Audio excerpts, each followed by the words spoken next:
कोई भी विकास का कार्य अगले सरकार में, विपक्षी सरकार में नहीं हो रहा है। रोजगार के नाम पर तो आप सोचिए रोजगार खत्म ही कर दिए उन लोगों, नौकरी तो खत्म ही कर दिए हैं। आरक्षण को खत्म करने की बात कर रहे हैं, बहुत जगह तो खत्म ही कर चुके हैं अप्रत्यक्ष रूप से, जो जनता समझ नहीं पा रही है। और आपके सामने में जो लड़ रहे हैं चिराग पासवान के जीजा जी, वो इंग्लैंड से पढ़ के आए हैं। जो स्थानीय लोग हैं वही यहाँ का दुख दर्द समझ सकेंगे। जो इंग्लैंड से आए उनको वीजा पासपोर्ट बना के फिर से इंग्लैंड ही भेज देने का काम यहाँ की जनता करेगी। इतने दिन से वो ठग लिए, तो हर बार हिंदू मुस्लिम का कार्ड नहीं चलेगा, हर बार सांप्रदायिक दंगा का कार्ड नहीं चलेगा। इस बार जनता समझ चुकी है, उनको रोजगार चाहिए, नौकरी चाहिए और विकास चाहिए, जो आपको इस सरकार में, उस वर्तमान सरकार में देखने को नहीं मिल रहा है कहीं। इस वक्त हमारी मौजूदगी जमुई में है और हमारे साथ आरजेडी की प्रत्याशी, लोकसभा प्रत्याशी अर्चना रविदास जी होंगी। नामांकन आज इन्होंने करवाया है जमुई सीट से। तो सबसे पहले मैम आपको बधाई कि आपने नामांकन करवाया है, और तैयारी कैसी है? आप लोगों को भी बहुत बहुत बधाई, मेरे नामांकन में आप लोग आए। तैयारी तो बहुत ज़बरदस्त है, तैयारी है। हम लोग बहुत दिन से अपने क्षेत्र में कार्यरत हैं, और जहाँ तक कि हम यहाँ के स्थानीय हैं, आप लोग को पता होगा, स्थानीय हैं हम यहाँ का, यहीं की बेटी हैं, यहीं पले बढ़े हैं। तो तैयारी तो सोचना ही नहीं है कि क्या है, तैयारी ही तैयारी है। इस बार कहा जा रहा है कि बड़े चेहरे, बड़े नाम को ना टिकट देके एक ज़मीनी कार्यकर्ता को, सशक्त महिला को टिकट दिया गया है जमुई से। लगातार आपकी बातें चल रही थी कि लंबे समय से आप चुनाव में तैयारियां कर रही थी, तो कब से तैयारी कर रही थी, कैसे पॉलिटिक्स में, थोड़ा सा बायोग्राफी बता सकते हैं? देखिए, सबसे पहले तो मैं धन्यवाद देना चाहूँगी हम अपने आदरणीय नेता को, जो मुझे इस लायक समझे, मुझे इतना बड़ा दायित्व दिए। और दूसरी बात, मेरा घर यहाँ है, तो मैं बचपन से यहाँ से जुड़ी हूँ, और समाज में 2014 से मैं अपने कार्यक्षेत्र में कार्यरत हूँ, समाज सेवा में कर रही हूँ। और इधर 1-2 साल से मैं एकदम बूथ लेवल पे, साल भर से मैं बूथ लेवल पे काम कर रही थी अपने लोगों के साथ। तो हमारे नेता देखे कि नहीं, स्थानीय है यहाँ की और इतनी कर्मठ है, इतना लोगों के बीच में सुख दुख में रहने वाली है, तो उनका ध्यान गया, तो मुझे इस लायक समझे। इसके लिए उनको मैं धन्यवाद देती हूँ। आपकी लड़ाई सीधे चिराग पासवान के जीजा जी से है। पहले लगातार चिराग पासवान 10 वर्षों से यहाँ रहे थे, सांसद हैं, लेकिन इस बार उन्होंने अपने बहनोई को यहाँ से उतारा है। कितना चुनौती मानते हैं? दीदी और जीजा के बीच में लड़ाई हो गई। कोई चुनौती नहीं है, जहाँ दीदी है वहाँ जीजा का कोई स्थान ही नहीं है। आपकी दीदी होगी और जीजा होंगे तो आप किसको चुनेंगे? तो निश्चित रूप से ये तो जमुई की जनता बताएगी। नहीं, आपसे पूछ रहे हैं, आपकी कोई दीदी हैं और जीजा जी हैं, तो आप किसको चुनेंगे? तो पहले दीदी, उसके बाद जीजा जी। उसके बाद जीजा जी। तो ये सारी जनता जानती है कि दीदी पहले है, जीजा जी बाद में है। दीदी कहती हैं जीजा जी को कि मेरे भाई को कपड़ा दे दीजिए, तभी जीजा जी कपड़ा देते हैं।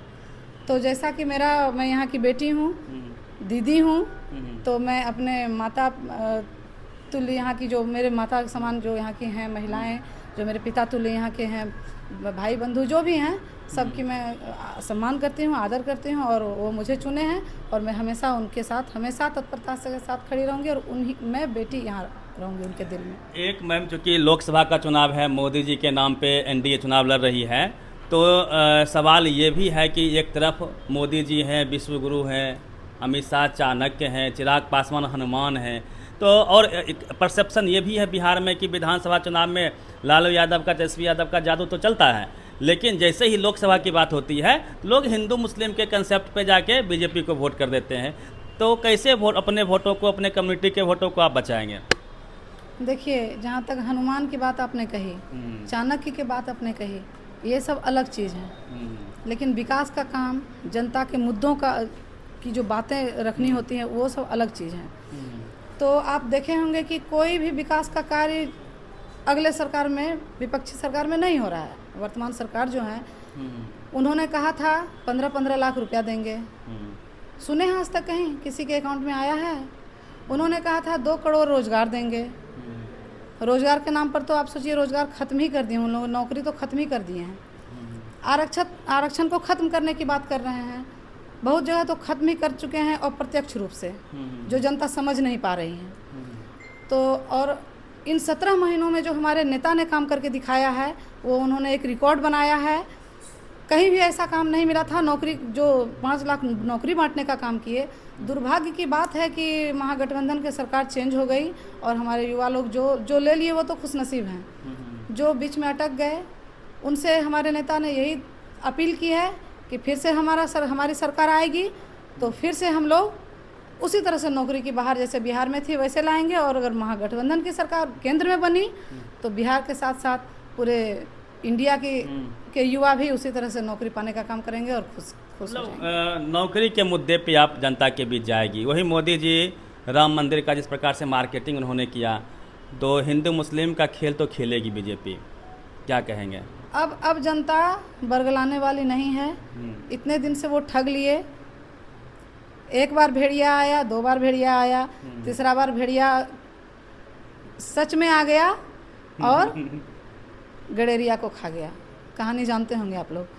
तो हर बार हिंदू मुस्लिम का कार्ड नहीं चलेगा, हर बार सांप्रदायिक दंगा का कार्ड नहीं चलेगा।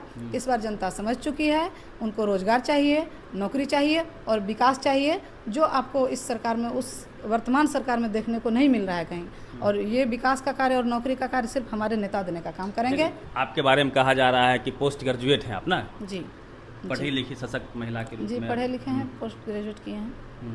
यहीं से पढ़ाई लिखाई हुई है? मेरी स्कूली शिक्षा यहाँ से हुई है और तिलका मांझी यूनिवर्सिटी से मेरा ग्रेजुएशन और पीजी हुआ है। और आपके सामने में जो लड़ रहे हैं चिराग पासवान के जीजा जी, वो इंग्लैंड से पढ़ के आए हैं।